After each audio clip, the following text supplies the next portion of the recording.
Another day, another show by BW Hotelier. Welcome to the 14th show of now our newest series, the BWH series, the GM show. Today is the 4th show of the South and the 4th episode overall. And we have some of the finest names this industry can afford. Brilliant general managers, brilliant asset heads, brilliant skippers, or maybe call them captains of their vessel. Coming week, we shall hold the first show of the Northeast before we move to the North, followed by the West, with 2 shows each. Today's topic is another important one: transforming guest experience, the ultimate business growth lever. Guest experience is where you make it or you break it. While we shall debate this, permit me to take this opportunity to introduce these stalwarts. Let me begin with Amitabh Rai, the general manager of the Ritz-Carlton in Bangalore, a decorated Air Force pilot's son, with over 25 years of experience in business and hospitality. Amitabh is a seasoned professional, having worked in multiple hotels across India. He started his career in 1993 as an assistant manager, front office, and within a span of 10 years, he became the general manager of the Oberoi Grand. Due to his driven passion for hospitality and people, he has excelled and thrived at mentoring and motivating team members to achieve greater professional and personal growth and success. He has also won the 2020 APEC General Manager Award for Spirit to Serve Our Guests from Marriott International. That's just as well, given the topic of our show. Welcome to the show, Amitabh. Thank you, Bhuvanesh. Very happy to be here. Yeah, pleasure. I bring in now Shaariq Akhtar, the general manager of the ITC Kohenur in Hyderabad. Again, a Fauji Puttar, like I would say in Punjabi. He's also the son of an Air Force pilot. Shaariq has 16 years of hospitality experience and clearly the youngest on show, all with ITC hotels. And he's taken charge of the property in October of 2021, not very long ago. Known for his passion for his guests and his team, pioneer F&B concepts, and ensuring consistent talent development. In his last assignment at the Grand Chola, he was the resident manager in charge of the overall operations and in particular guest experiences, which is just as well given the topic. He's also worked at the ITC Grand Chola for a decade in various roles. Welcome to the show, Shaariq. Thank you so much for having me. Yeah, pleasure. Manish, Dayya. He's the general manager of the well-appointed NOVOTEL Hyderabad Convention Center and the Hyderabad International Convention Center. Manish has been with the course since 2013 and has held multiple roles across various locations in India. With over 2 decades of experience, Manish's core expertise lies in delivering successful outcomes by empowering effective teams and building efficient processes. Prior to joining the dual property in Hyderabad, he was the general manager for the NOVOTEL Mumbai Juhu Beach. Manish is also an active member of many industry forums, both nationally and at the state level.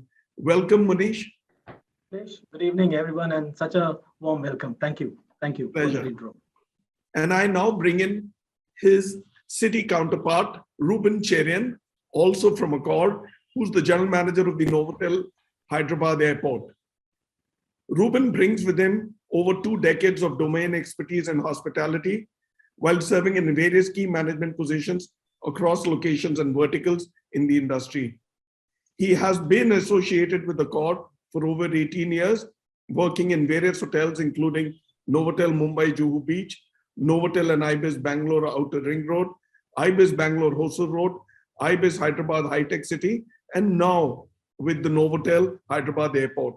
In 2019, Rubin was awarded the General Manager of the Year by the BW Hotelier, and also as a first runner-up in 2020. He was also bestowed with the General Manager of the Year, Accor South Asia Awards in 2019. Welcome, Rubin. You're the third Rubin we have over the last two shows. After I noticed that. Thank you so much, Bhuvanesh. After Rubin Thank you. Kataria and Rubin Das. That's right. All That's right. right. Thank you so much, Bhuvanesh. Thank you for having me on the show, and good evening, everyone. Pleasure.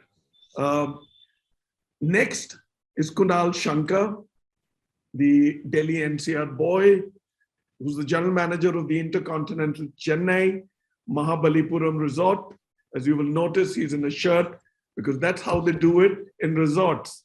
A well-rounded hotelier with over 22 years of extensive hospitality experience, both in commercial and operational roles. He's worked in different capacities in diverse geographies such as Kathmandu, Cochin, Pune, Mumbai, Amritsar, New Delhi, and Chennai. Kunal has a strong record of accomplishment, of consistent performance delivery throughout his career. In 2015 and 18, he was part of the top 10 club after achieving 10 on 10 in the winning matrix. He was awarded the General Manager Commercial Excellence Award in 2019 for exceptional commercial acumen and leadership at the IHG, India, Middle East, and Africa region, among 170 hotels across all brands. Congratulations, Kunal, and welcome. Thanks a lot, Bhuvanesh. It's a pleasure to be on the show. Pleasure is ours, sir. Last but not the least, somebody who comes from my hometown in Chennai, Sathya Narayanan, General Manager of the Radisson Blue Hotel, Chennai City Center. Sathya brings over 25 years of experience in various functions, including pre-opening and hotel operations, but specializes in rooms division. Sathya is associated with the Radisson Group for 9 years and manages the Chennai City Center property. Prior to this assignment, he was in the Maldives with Holole Island Hotel for 11 years and as part of the award-winning team in achieving the Luxury Airport Hotel at the World Luxury Hotel Award and the Maldives Leading Hotel Award. Now, first of all, welcome, Sathya. Thank you, Bhuvanesh. Pleasure. All right, I'm rushing into the topic, transforming guest experience. Frankly, guest experience is the ultimate growth driver. We are there not just for profits, but we are here to please and delight our guests. Guests of every genre, guests of every age group, and guests of every class, be they family travelers, be they corporate guests, or for that matter, large mice and the fat Indian wedding guests. They're all of different classes. They all come here to have a good time and to be well taken care of. They're not demanding, though they're paying for it. Otherwise, they'd well do what they have to do in the hotel by enjoying themselves at home. So this calls for a big step forward and a good hand to hold their hands and give them that ultimate experience. Let me start with Amitabh. Amitabh, once the guest is in your hotel, cutting through all the maze, you have the best opportunity to make it big and make it lasting. He's captive with you. So in order to win and retain guest preference, what should hotels do? 1, 2, and what is the significance of the human touch in the guest experience journey from pre-booking to post-stay, even in this tech era? Okay, Bhuvanesh. So there are two parts to your question. I'll answer them one by one. The first part is, like you correctly mentioned, I mean, once the guest is in, at the end of the day, and before you asked me this question, you mentioned about the different categories of guests that travel into hotels, whether it's leisure, business, wedding, family, the different categories. at the end of the day, they're all looking for the same thing at the basic intrinsic level, which is genuine care. And, genuine care and comfort of your guest has to be your highest mission in the hotel. There should be nothing that comes beyond that. So, for example, in our hotel, we very strongly believe that the guest comes first, your colleagues come second, and you come last. And anytime you take a decision where you've put yourself over and above the other two, it's never going to be a right decision. Once the guest is in, what the team follows very strongly is we believe in a policy of LOC, not the LOC that is being violated across the world nowadays, but LOC as in listen, observe, and care. So everybody, we make that extra effort to listen to what our customers are saying, what is our guest saying. We make every effort to observe what they like, how they go about their day, and then we translate that into care. I don't know if you know this, but at the Ritz-Carlton, every team member is empowered to spend up to $2,000 to create a unique, memorable, and personal experience for our guests without any questions asked.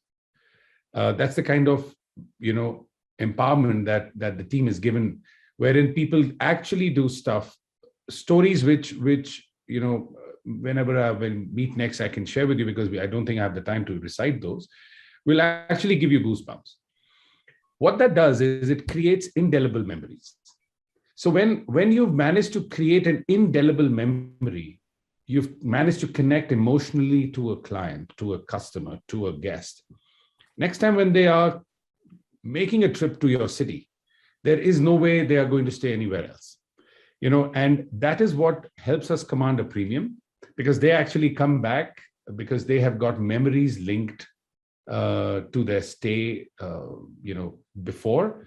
And at the end of the day, that's really what all of us do to make sure that our guests, on a larger scale, we have Marriott Bonvoy. Now, that, of course, is a massive, massive tool. We get preferences of our guests, even if they've not stayed with us, but they've stayed in some Marriott hotel somewhere.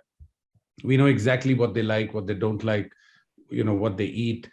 But more than that is the personal, connect that can be made and relationships built when the guest is with you. That is key. And that brings me to a very important point, which is actually not part of your question, but I'll just tell you that at the end of the day, it all boils down to talent. It all boils down to how you recruit, who you recruit, and how you train. That is absolute key. Leading on to the second part of your question, that what is the significance of the human touch? I can't emphasize enough on how significant that is. Technology is very helpful in easing processes. The reservations can be made via an app. You can check in on your mobile. Mobile today is used as your room key. You can use the mobile to order things, to tailor your preferences, to tailor your requirements. But that human touch is absolutely essential for you to connect and make a relationship with your guests when they're there. Nothing can replace the value of a human smile. If you're sitting at the bar, your conversation with the bartender while he is making your drink, which is as per your liking, or the housekeeper who notices small details in your room and then adjusts the room accordingly, depending on what your preferences are. This technology cannot replicate.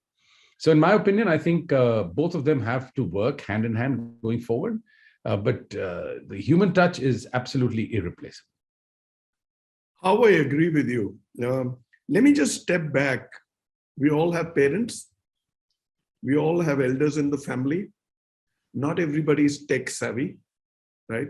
So they will all come in with their own set of reservations and insecurities, right? While coming into a good hotel. Look, we are tech savvy. Our kids were born into it, so they don't have to pick it up. Our elders never had it. We had it through our midlife.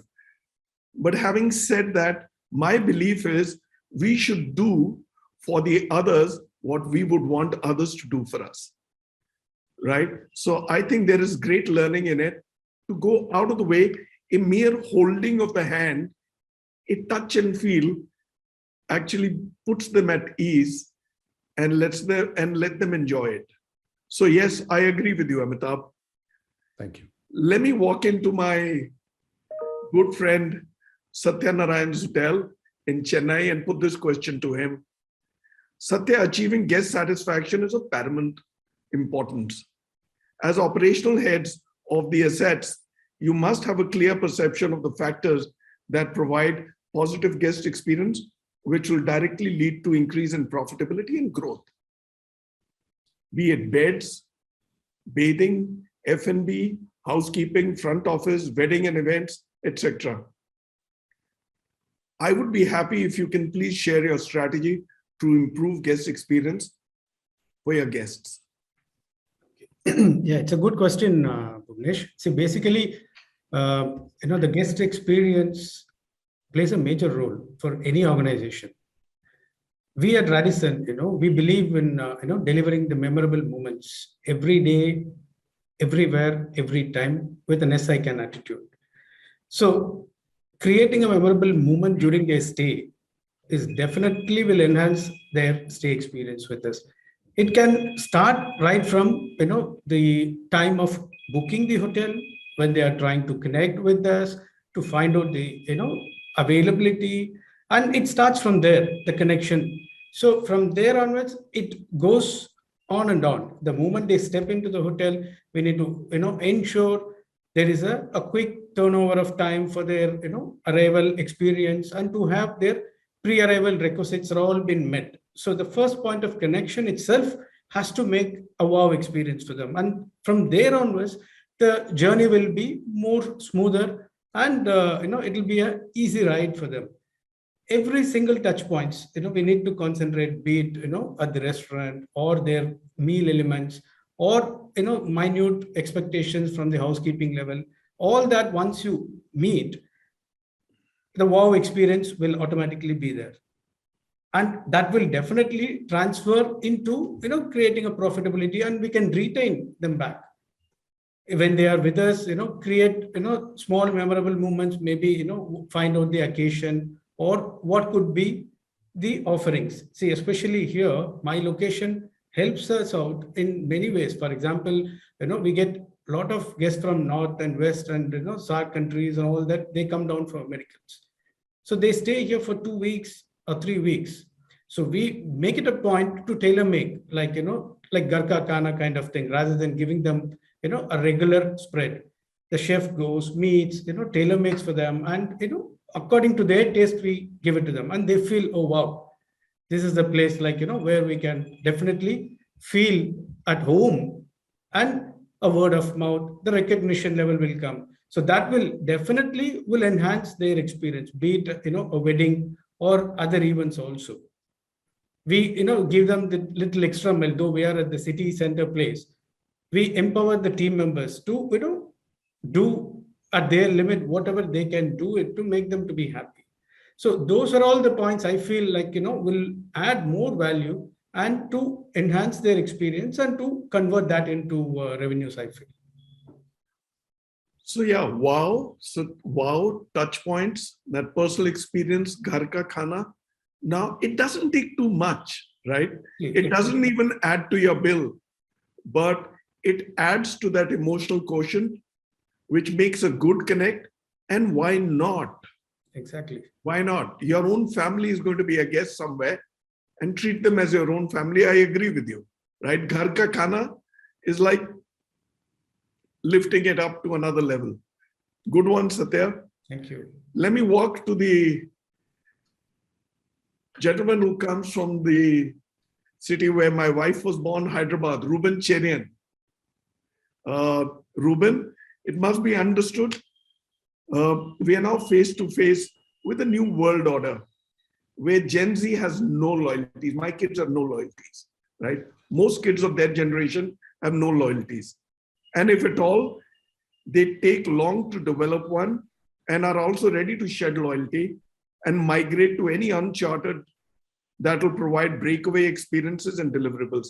Take, for instance, the last 2 years and how startup brands and homestays have clocked both good occupancy as well as long stays with upper draw rates, right?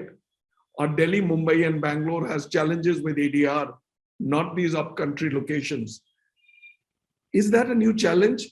And how are the top of the pyramid brands and assets upping their act to meet this new challenge? Well, for starters, yes, the Gen Z, as on this year, they'll be in the age bracket of 10 to 25 years old. And yes, they are getting ready to be the new travelers. The Gen Z in today's world are looking for experiences and options that are kind of more niche and carved to their likings. I mean, they like personalizations. They're pretty clear in their head and are better exposed to travel content, which is readily available for everybody's consumption, just at the tip of the fingers. Everybody's got smartphones. Hence, not only our industry, but even the lifestyle sectors have started now, looking to branch out and develop products that are more appealing to these guys. I mean, these days, they are also looking for experiences and products that are kind of sustainable and, where they could in their little way contribute to nature. So, this gives us a lot of opportunity to think out of the box and explore alternative revenue streams, which all of us did in the last 2 years. I mean, we had no choice but to look at different revenue streams to kind of make that extra revenue to sustain. We were all forced to think differently to survive. And most of us came up with some, brilliant, unorthodox, contemporary ideas. For example, the DIY food, beverage kits that were there, the work from the hotel concept, the staycations, the bubble stays. There were so many options created by so many hotels and so many brands. In fact, a couple of our properties that were based in the leisure destinations saw a good kind of spurt of bookings where the guests stayed for a longer period of time, where people were working virtually from their rooms or the outdoors while the kids kind of were doing their online classes. And Accor, we've now partnered with various lifestyle brands also, which kind of gives us a more of a holistic brand that is not only associated with hotels, but various other lifestyle options like we have the Raffles now, we have the Fairmont, and it's more lots of brands to kind of add to this lifestyle bouquet. Excellent. Yeah. So while it is a challenge of handling the Gen Z, it's also an opportunity. We have to be up to our act. Let me flow into your city mate, Shaariq Akhtar. Shaariq, social media and guest experience. We've just spoken about Gen Z or the earlier generations. They've all learned to not just go by word of mouth and see for themselves your placement and handling of presence on social media. That is also where guest experience starts. So you have a lot on hand. As the captain of your vessel, like I keep calling general managers, skippers, right? Your hotel, what is your direct day-to-day handling and personal participation in managing and handling social media? I will follow up with another question as soon as you respond. Okay, I'll try and answer that. But first of all, thank you for having me on the show. Very good evening once again to all my fellow speakers. It's been a pleasure to watch all your previous episodes, and it's good to see how the show is actually growing and the sort of topics you're taking up with the thought leaders. So I'll get to the question now. If you ask me, it's not just Gen Z. I think the amount of options that the world has today in terms of any product or service is colossal. And there is bound to be trial and error. People are definitely, it's just natural that they're going to experience new products and then decide. And with social media coming up, I think the awareness has definitely gone up even more. And hence, this is across all age brackets. It's not just the Gen Z in my experience. Another aspect is that the younger world today also understands the cons of the social media world a little better. So, in my personal opinion, word of mouth advocacy will not go away fully ever. It may even come back stronger, and that you can keep for another episode of your show. Coming to now, how as leaders we personally handle social media, how we typically start our day. Well, at ITC hotels, our day would begin by reading all the online chatter from the previous day or the night. Sometimes it even happens live. We respond to all the positive comments and any scope for improvement comments, as we call it, the opportunities that may be there. Each response has to be personalized and not a cookie cutter response. And that's where really, the social media ratings and scorings, etc., lie as well. There is nothing known as negative feedback. It's always scope for improvement or opportunities, like we call it. So generally, after the morning huddle of the hotel, we'd make a few calls to guests to understand the specifics of their feedback and their experiences. Additionally, while you're doing so, there is a 5-step process that I generally follow. Reach out to the guest, understand and empathize and listen, like Amitabh had mentioned. Then be honest and be open in the conversation. After the call, find the root cause and try and correct it along with your team. So a simple 5-step process. Thereafter, you must appreciate the team members who've been recognized by guests online. And guess where this happens again? This happens on social media, on an instant messaging platform, which we all use. Also, ITC Hotels has this wonderful rewards web page where we can live recognize and appreciate our team members. Thereafter, there's another tool called sentiment analysis, and you would probably understand any patterns of feedback that exist over a series or a period of time. You also edit and approve all the content that goes on your social media handles. Must not forget that during the day, there are some live social chatters that you can pick up, and this is addressed within minutes by teams. Social media can also be used in a very positive way, where essentially if a guest is coming into your hotel, you can look them up and understand certain preferences. It could be travel, it could be a favorite dish, it could be their favorite band or their favorite sport, and just wow them. So a wow at every moment of truth, as we call it at ITC Hotels. For the senior corporate guests, you can look them up on LinkedIn and understand their journey and seniority and handle them accordingly, and wow them maybe with a comment when they walk in. So we look out for these SOME influencers, as they are called, the social media influencers. And that's essentially what we do on a day-to-day basis. I hope that answers that. Yeah, it does. But it does. While it may be time consuming, very frankly, social media feedback or online feedback is actually a mirror. It's a reflection of how you're doing. And internalize it, take it up with your teams, take it up with your colleagues, and correct yourself. We didn't have these tools earlier on, right? The advent really happened in 2009. Before that, life was a little easier, but we were living in a false paradise, right? So let me also ask you, as an extension to this query, online ratings and reviews are now par for the course, like we just discussed for a while. What is your strategy, method, and plan to manage this important play? There is a view that brands and hotels manage ratings, right? And reviews. We do not mirror ground realities. Is that true? What is your view? So coming to this part where you're mentioning that the issue of feedback on online platforms not really matching actual ground reality, there are two aspects to this. The first one being that most of the social media platforms, in fact, all of them, have a very stringent filter, or if you call it an algorithm that picks up any abnormal activity, and there are often very severe penalties that follow. Additionally, I think this practice can't sustain itself. Secondly, all organizations, hotel companies, have social media policies. They have very well-defined practices which are ethical, and it's written down. So there are corporate level teams that actually monitor this on a day-to-day basis as well. So in a nutshell, we are all really governed by that. So in most cases, I would imagine the scores will match ground reality. If you average it out, it will. And personally, if I were to give you a little bit of philosophy, I feel social media is like life. It's a great leveler. What goes around comes around, and it wouldn't be a sustainable practice to doctor any reviews. Is that a boomerang? You could call it that. It comes back. Yeah. But yeah, I agree with you. And more than anything else, it's all about ethics and morality, right? Absolutely. Right. You, at the end of it all, we're answerable to our conscience more than to our bosses or other governors. Thank you, Shaariq. Sharp. That was. Let me move to Kunal. Right. You manage a resort. You're in where anybody would want to get to, Mahabalipuram. Kunal, it is a universal truth that food, or maybe say the entire gamut of F&B, are not just an assured way to a guest's heart, but they deliver more than their weight in goodness, both for the hotel and the guest. Well, I'm sure you will agree. How do you drive this to the hill?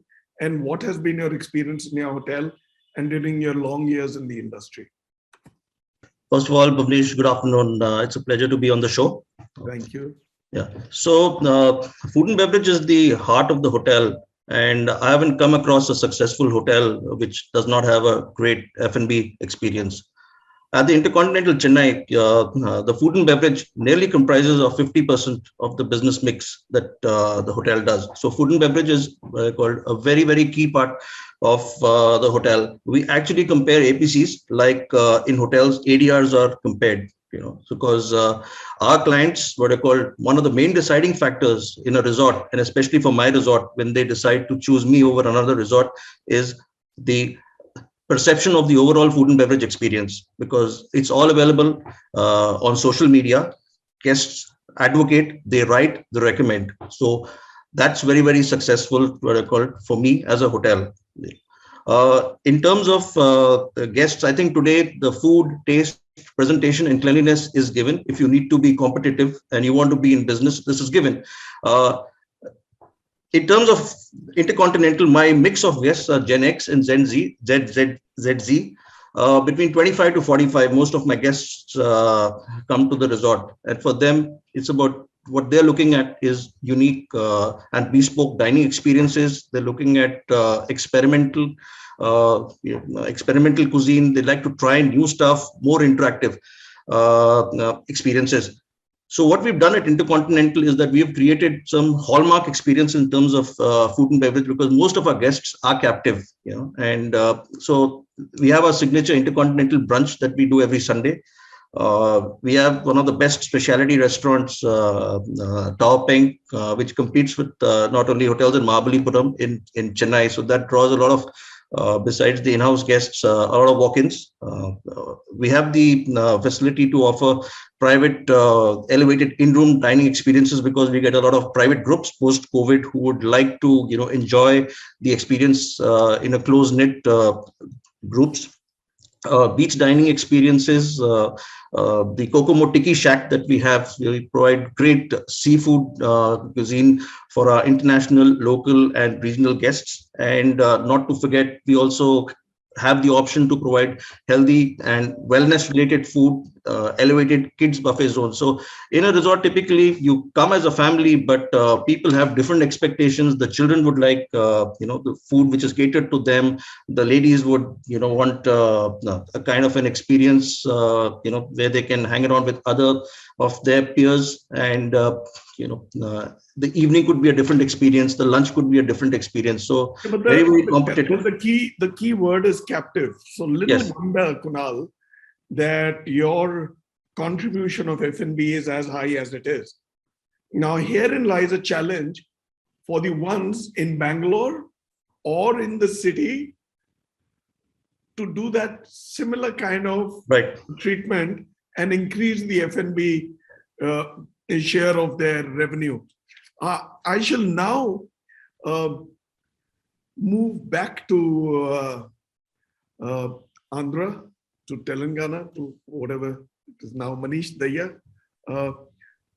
Manish, tell me, are guests' memories short, or do they actually remember a good stay and experience, and do not just give a good review on social media and also do a good word of mouth job for referral?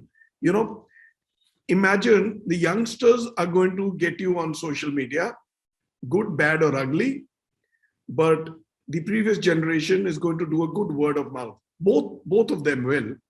Yeah. Pleasure to be amongst everyone who's attending this show through virtually.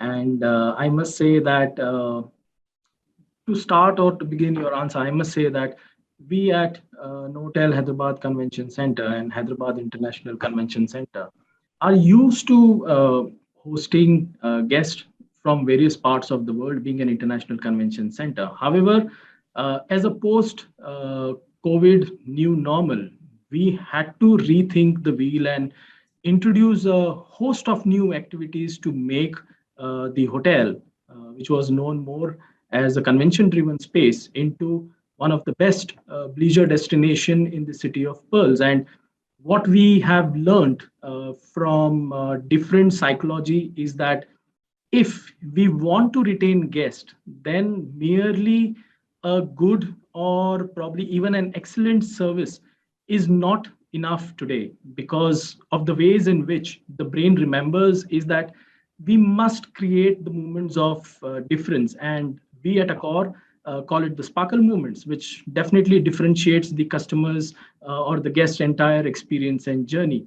Our brain probably tends to remember specific moments that rather than the total experience. For instance, if I would say that we stay in a hotel and probably the check-in experience is good, the rooms are clean, and probably the food is even fine, then probably there is nothing different, nothing in particular for a guest to remember. So I would say that remembering the self kind of recalls the experience as ordinary. And for this reason, uh, we want our guest services to be regarded as exceptional. And for that, we do call each other, all our team members, we address each other lovingly as artists. And all that we do is from the bottom of the heart. We work as an artist, and through all this, we create those sparkle moments. And I would say that unsurprisingly, probably remembered stories tend to be those when emotions are raised. And of course, this can be both. This can be good, this can be bad. But I think the secret of exceptional service to a guest or a customer is to probably allow the team members the freedom to create those moments of difference, and especially when they are unduly restricted by certain policies or procedure, probably it doesn't come out as naturally, and obviously sometimes becomes even difficult to create those sparkle moments that we actually want. Moments, I would say, uh, can occur throughout the service experience and the journey of their stay. But I think the critical times are the first impressions, I would say the staff interactions, and obviously the endings. So I would actually say that when the guest leaves the property with not just a satisfactory stay, but an experience that remains with him, her, or them as a family for a longer period of time, and not just probably resulting in a good review on social media, but also results in the guest actually educating the property via word of mouth. So probably that's what I think was best to answer to this So question. tell me, this hardest thing is a core thing, or is it a Yes, is your yes, hotel it thing? is. Yes, It yes, is. yes. All right. So Yes. creating those sparkle moments. Well, yes, you could give it various names, but yeah, those moments, right? Moments. Why do we come out for a holiday? We want to go back with a load of good memories for the good time that we've spent, right? So we do it with our families. We do it with our friends and loved ones in the groups that we travel in, right? And also somewhere, I think we Indians have forgotten how to take holidays. I think not just one holiday, but a holiday, 2 or 3 in a year is what we all should do. And why not? Life is all about not being a ghoda gadi and working your backside off, but enjoy the time. Enjoy the time with your parents, with your loved ones, like I said, with your friends and family. Yeah. Thank you, Manish. Is there to remind us of that? Yeah. Yeah. So thank you, Manish. I shall now move to Amitabh. Right. Move back actually to Amitabh. Amitabh, do you collaborate with local partners to create experiential travel for guests? And what are the advantages of such collaborations? What is the trick? Does it help? How does it add value? Value in terms of the goodness, not just the revenue and opportunities. So there are two aspects to it, Bhuvanesh. Thanks for the question. I'm a very strong advocate of this, and I'll tell you, when I took over the Oberoi Grand in Calcutta, Calcutta was a place nobody wanted to visit. The leisure component of our business was less than 3%. And this was a time when it was really it was just called the dying city. But we took it upon ourselves to start actually selling Calcutta. And it did such wonders that by the time I left Calcutta, in excess of over 25%, and any of you who would have worked in Calcutta would relate to this, is now over 25% of that hotel's business is leisure. So where I'm coming from is, when I came to Bangalore, I said, look at the weather, the best weather in the country. You have 11 months of the year. You have great places to go out and dine. You have great shopping places. You have great golf courses. Yet, and this is all pre-COVID, yet we as Indians end up going to Dubai or Singapore, forget Europe and America, but even if you want to take a short holiday, we'll go off to Bangkok. So, then I again started that whole process. We got in touch with the government of Karnataka, the tourism department. I'll come back to the other part of your question, but I want to just tell you a larger perspective. And we started developing a whole strategy on how to sell Karnataka and Bangalore. And we actually launched a program, Discover Karnataka and Bangalore with the Ritz-Carlton. We tied up with the Golden Chariot, which is the luxury train, where people could come in from whether India or overseas, come and stay at the Ritz-Carlton, travel on this train, come back, spend a couple of days, and then go wherever. During that period, I discovered that as a land mass, Karnataka has the highest number of tigers and elephants in the world. In the world. If Karnataka was a separate country, it would have the highest number of tigers and the highest number of elephants. Wildlife is such a big thing. So we started talking to Kabini, Bandipur, the UNESCO site of Hampi, this unbelievable stuff in Karnataka, which of course now with COVID, you've had Indian travelers now look at all these things slowly. But I am very, very confident that when the world opens up, there is a lot, and Bangalore needs to put not its eggs all in one basket, which it has done so far. It's always been called an IT city. And so leisure is something which, again, we need to kind of rash it up and build up. But what we also did whilst we were doing this is we collaborated with the local artisans who weave these Mysore saris. And we started taking guests for these early morning walks into these lanes. We started heritage walks into the history of history of Bangalore. Do you know gin and tonic was invented in Bangalore? Oh yes, it was. And that's when we started delving into the history, we came up with so much. Did you know that Sir Winston Churchill has an outstanding of ₹5.31 at the Bangalore Club? When you start coming out with all this, you can, and in our business, it's all about storytelling. It's all about creating stories and fantasy. And that's what I think plays a very, very important part. And like you said, revenue comes subsequently. But if you're able to give these small experiences to your guests, where they bring their children and they suddenly start discovering stuff which they had also not seen. How does their wives may have bought a Mysore silk sari, but how is it woven? How is it all done? It's a different experience. So we do it very, very, actively and very strongly. Unfortunately, COVID stopped us in our tracks, but now that things open up, we will be taking this up again for this hotel at least. So yes, moments. Life is all about moments, right? Yeah. Life is Absolutely. all about surprises and pleasant surprises and memories, right? When we sit down, and look back at those black and white pictures or pictures of the past, now this generation won't know. They'll look at what's stored on their mobile. So it's all about moments, right?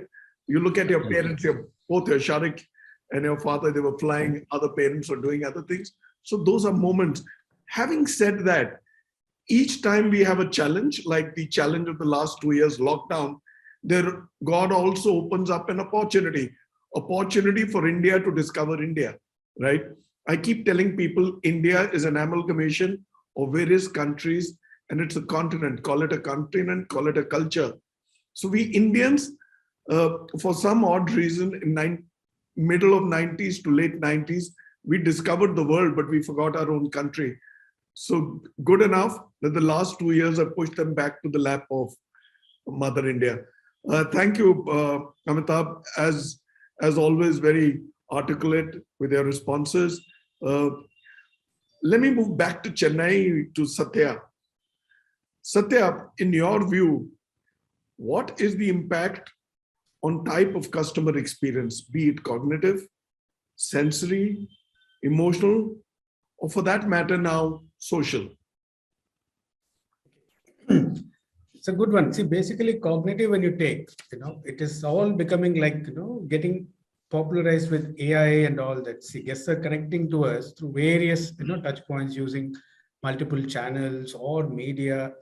So guest experience are more social in nature. So it may be like over the email or through, the chatbots are mostly on automated replies and all that it goes. But whereas when it comes into sensory or emotional, see, we are in hospitality business. I feel emotional or the human touch plays a major role for our, to have a better connection with our guest, I would say. See, a personal conversation is always preferred over, automated messages and other stuff. Actually, it stimulates a sense of being or giving to a guest, more realistic experience, I would say.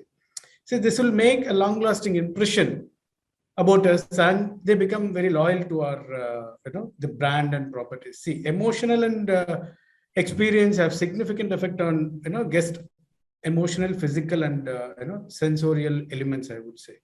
When you talk about like social, see, a positive impact makes them our brand ambassador. See, the guest will talk about us with their friends and families through a word of mouth, as we discussed, or it increases the loyalty of the guest towards our brand, and it also gives a boost to our, their self-esteem. See, for example, if they're walking in across with their friends, and a bartender recognizes them and says, "Hi, Bhuvi, there goes your drink." So you feel like, oh wow, I've been recognized, and automatically that gives a little edge over, for the property, and he'll ensure that he comes back to us. So that will give us a incremental in revenue, or from the guest point of view, if you look at it, it gives them a comfort zone or a familiar place. So that is how I view these three in this. Yeah, I agree with you. I hate this bot thing that these WhatsApp messages, press one, right? Press menu. I mean, life is not just about AI. If this is AI, I'll chuck it out of the window, right? It's all about touch and feel, about that personal word. It's about feelings. It's all about relating and relationships. Yeah. Yeah, we get, in fact, fed up when we are trying to reach banks and this and that.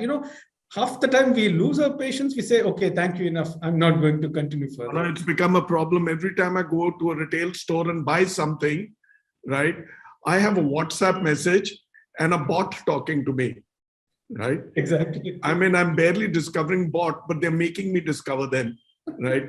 And very soon, no, I'm actually over with them already. I blocked them. So yeah, don't be a bot. We're not trained to be bots, and this business is not about just AI and being bots. Thank you, Sathya. Rubin, back to you. Back to Hyderabad.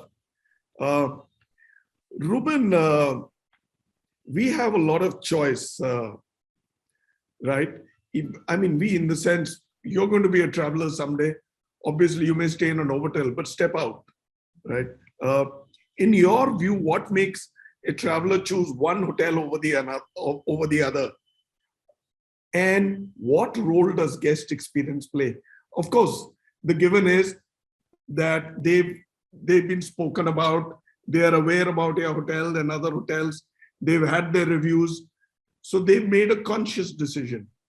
So, I'd like to break that in two parts, where one part being where the guest is not stayed in. So let's assume there are two hotels where he has to choose from. And in one of the scenarios where the guest is not stayed in either of those hotels. And also let's assume that, when it comes to product, price, location, category, all this point of view, it's all the same. So why would one choose over another? So in this particular case, definitely things like, online reviews, online reputation scores, the display content will play a very vital role and influence the guest to pick that particular hotel. So that's where all these, Gen Z's reviews and all come in handy. But in the second situation, where let's assume that this guest has stayed in both these hotels where he wants to choose from, and again, if all things being equal, like the product, price, location, and so what makes him pick one hotel compared to others? So that in this particular scenario, it's the guest experience. I mean, all these things that Sathya mentioned, all these touch points, and that plays the most important role for the guest to kind of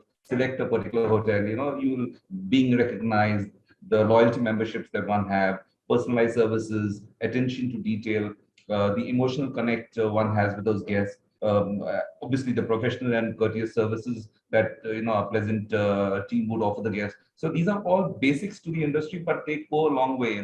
Like for example, but it's easier said than done. How does one recognize? How does one do all that? So to quote an example of Accor, what we do. Again, we've got something called ACDC, an Accor customer digital card, where if you have stayed in any of the Accor hotels worldwide, your preferences gets recorded in this ACDC platform. So whether you stayed in US and now you've come suddenly to India, I mean, we have your preferences. And if you come in for the first time, and somebody recognizes you and somebody tells you that we know you're allergic to this, or we know you love this, it makes a difference. So I think when it comes to making a choice, it's definitely the guest experience that matters. So tell me what percentage of your customers are repeats?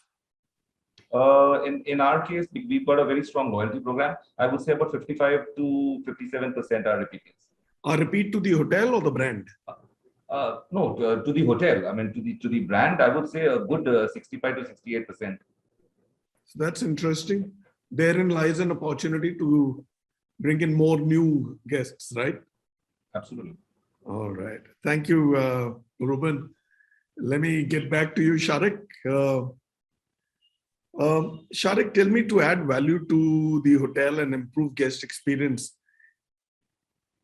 it is necessary to understand guest requirements and make necessary arrangements to fulfill them, right? Those small bits, right? They will not, let's ignore the larger demands that they have.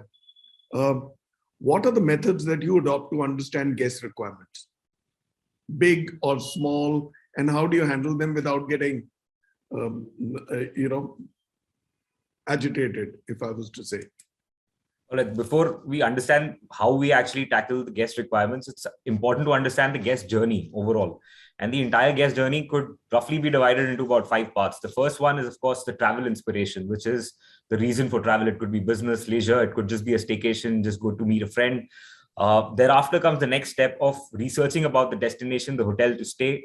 This happens either through social media, like we've discussed, or through word of mouth by friends, family who may have visited the city or the hotel. The next is also part of the guest experience, which is the booking stage, which could either happen on the app, it could happen on the website, it could happen in-person interactions over a call or an email as well. Thereafter starts the on-property experiences, which are during the stay. And lastly is the post-stay feedback or social media content. Now, essentially, this is where all the opportunities to understand guest requirements lie.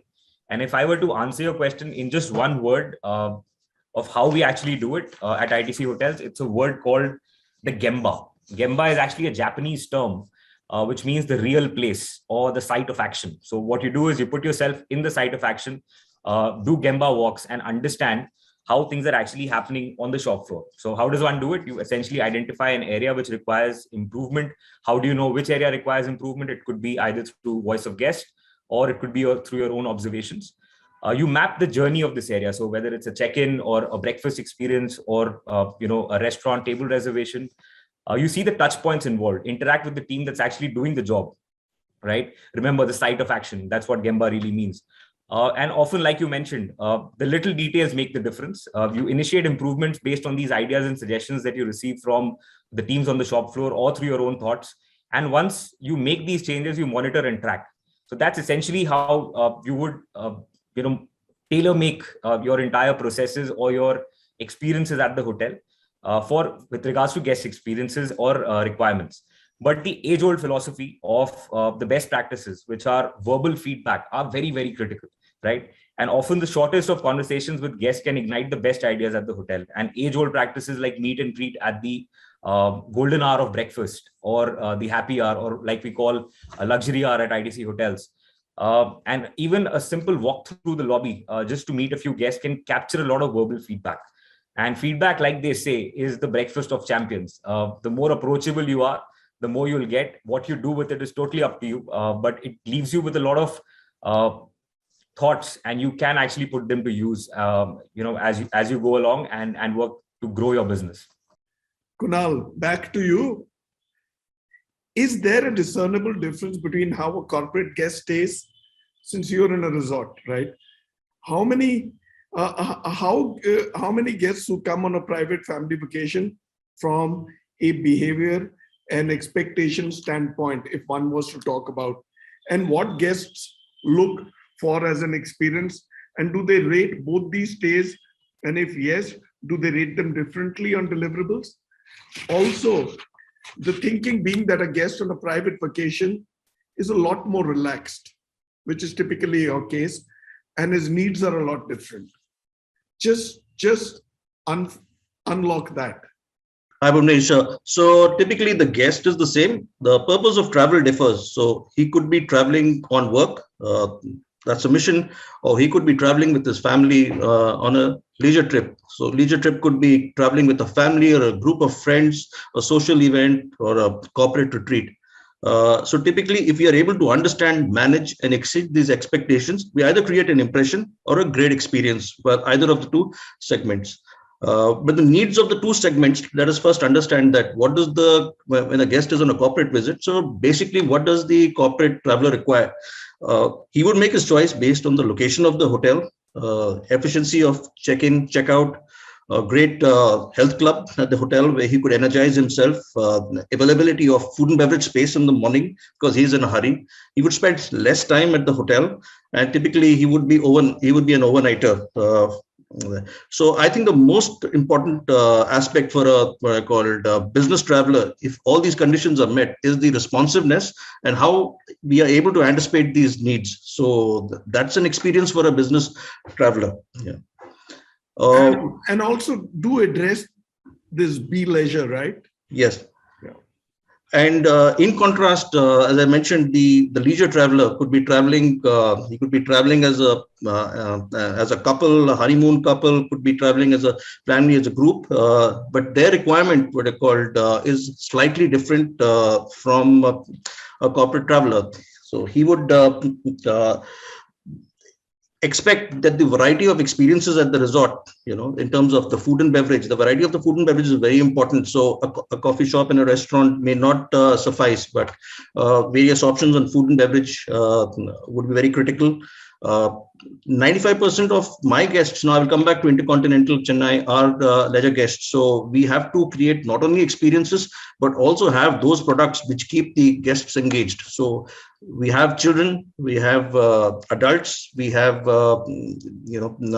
honeymoon couple. So the spa and wellness experience is something which plays a very important role in the resort, because a lot of people come, what I call, to also enjoy that. We have our kids entertainment zone where we have various activities for the children to keep them engaged. We have a children's park. We've just created a children's park so that they can spend time at the park, the children, and keep themselves occupied. We have recreation and activities that cater to adults. We have table tennis, snooker, chess, PlayStation. So these are some of the products, that. So in your case, there really is a blurred line. Yes. Between a corporate traveler and a family traveler, right? Yes. Somebody who comes on a personalized holiday. Correct. True. Yeah. So you have quite a task on hand. Yeah, but it gets easier because it's more be leisure than Yes. So if there is a slight delay, in case if there is a slight delay in the guest, I have a lot of opportunity to get back and make it up to the guest, because what he's looking at is variety. That I'm here for 3 days. My typical guest is there for 2.5 to 3 days. In certain cases, more days. So how do I keep him engaged? So speed of delivery may not be there. So when I get a call in a resort for a room service order, I could say, even if I say my standard time of delivery is 45 minutes to an hour, because of the kind of spread and the offerings that we offer, the guest is fine with that. But at various points, various services, what I call, have to be tailored to them. So I think that's therein lies a challenge and opportunity given the correct spread out of your resort. Thank you, Kunal. Manish, I have a quick one for you, and I'm going to pop this one to one or two more, right? Let us have you rate top 5 platforms. Everybody be ready with that, right? Where guests review and rate, and these matter to you all. TripAdvisor, Booking.com, Make My Trip, Google, or have I missed something? 1, 2, 3, quick one. When your potential guests are booking hotels for their next trip, ये तो diplomatic जवाब है. Actually, मेरे को rating दो आप 1, 2, 3. Number 1 कौन है? TripAdvisor, Booking. मतलब in the sense, if you want to look at a real-time feedback where every source of feedback received is from the guest themselves, is obviously TripAdvisor. And what we recently see, and the latest survey also says that 96% of the TripAdvisors users actually consider reading the reviews important when planning trips and booking the hotels. And obviously, if you look at the other channels, Google probably is another best median and option where everybody walking into your hotel has an opportunity. So 1 TripAdvisor, 2 Google, 3. Yeah. 3, I would say every online agent and travel which allows you to have bookings, stay experiences. So I have a response there. I'll move to Shaariq. Shaariq, tum bolo. I have a little bit of a different answer than Manish. The first one for me would be Google, because this is really where the future lies. It's as the biggest search engine in the world. Thereafter would be Booking.com, and third would be TripAdvisor. All right. Amitabh?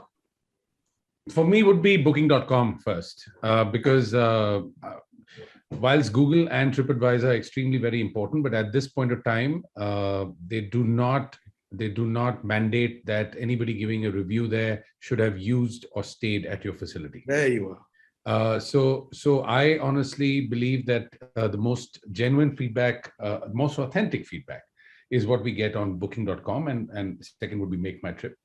Google and TripAdvisor, like Shaariq and Manish mentioned, are extremely important. But at this point in time, it's a very open forum. Anybody can get on, and you really can't even track some of that feedback back if you want to get back to there you are. Guests. 3 feedbacks, 3 completely different. Good one. Rubin? So one same, TripAdvisor, Booking.com, and then Google. My good. Kunal? So I would stack it in a different way between qualified reviews and unqualified reviews. So at IHG, we've got something called IHG guest reviews, so which come on our website. So each hotel would typically have over 1,000 reviews. Outside your system. Outside. Yes, I'm coming to that. So Booking.com would be another, and Make My Trip. These would be validated because we know that the guest has stayed and then rated us. And then, of course, in terms of the highest weightages, Google, Booking.com, as we go. But we look at it in 2 different ways, qualified and unqualified, because there is a lot of, reviews which are not correct. Sathya? Yeah, I go with Booking.com and MMT because those are real authentic, and TripAdvisor.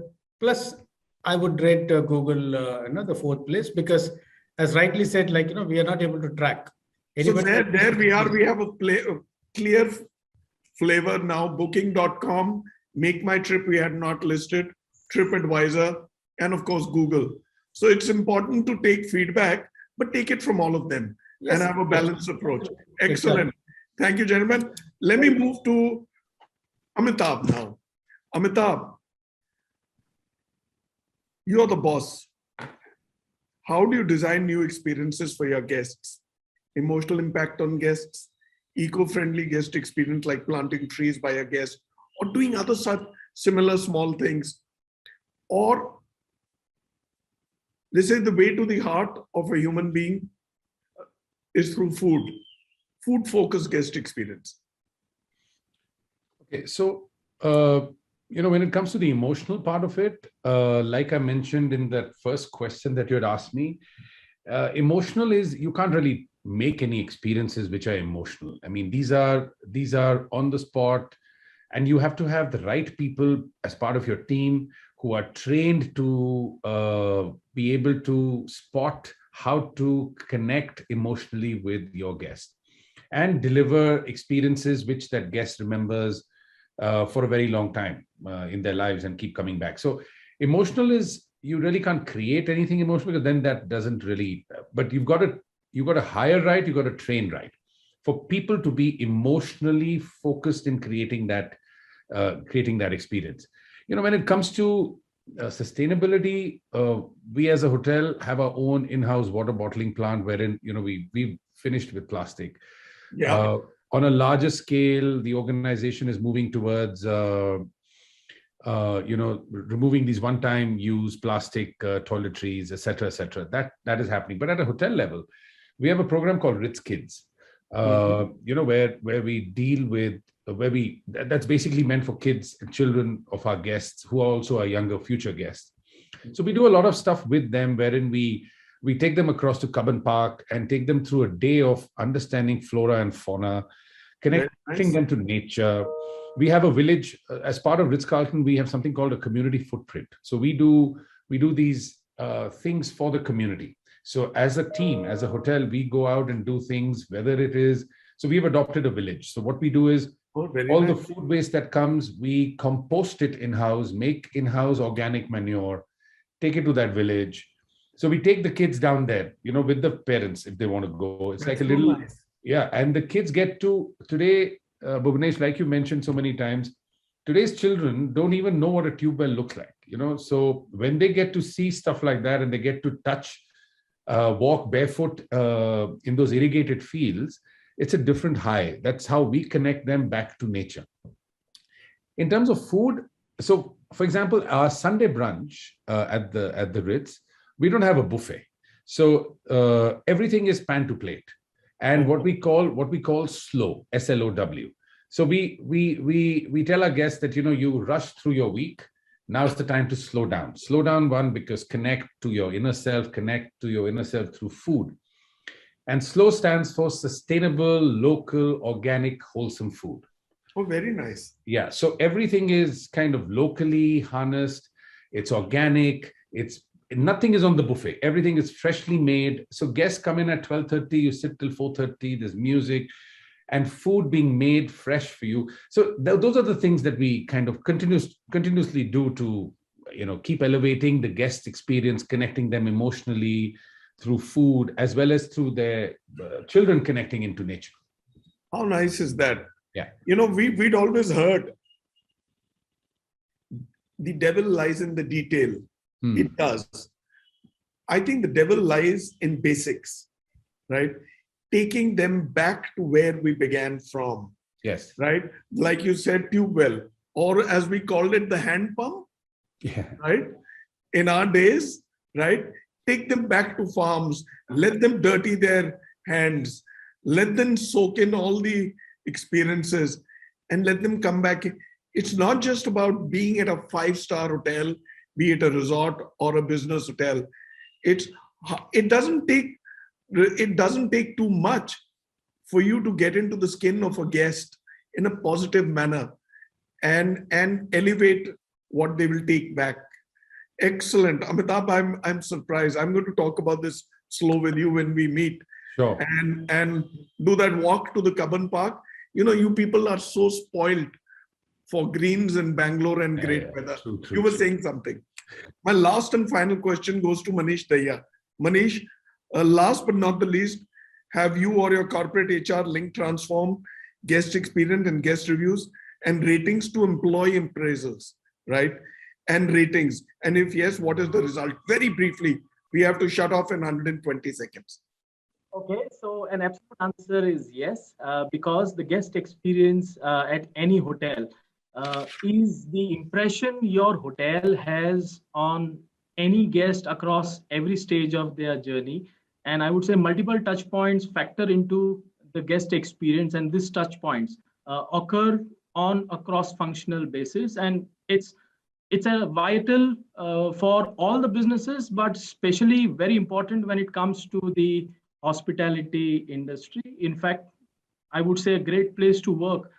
Study also says that 37% of the respondents said more personal recognition would encourage them to produce better work more often. And showing appreciation for a team has probably always proven to do just that. And also the fact that they are being judged on variables, yes, right? Absolutely. And The I would just sum it variables up are to linked say that performance yes, and delivery we are of already results. linking Thank you, this to our Manish. reputation. For want of time, Pleasure.